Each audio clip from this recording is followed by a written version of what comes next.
Hi guys, in this video I am going to show you how to fix Thrustmaster T128 steering wheel not connected to PS5.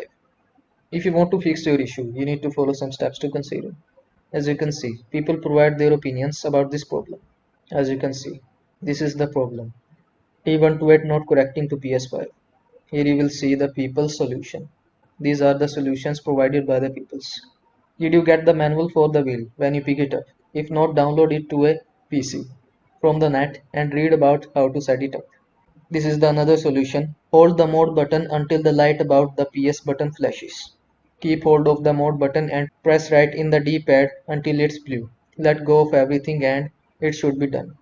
Here you will see the another solution, and the LED on the wheel is blue or not.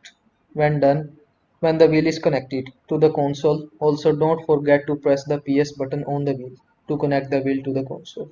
So I hope this video was helpful to you. Make sure to like this video and subscribe to my channel for more this type of content. Thanks for watching.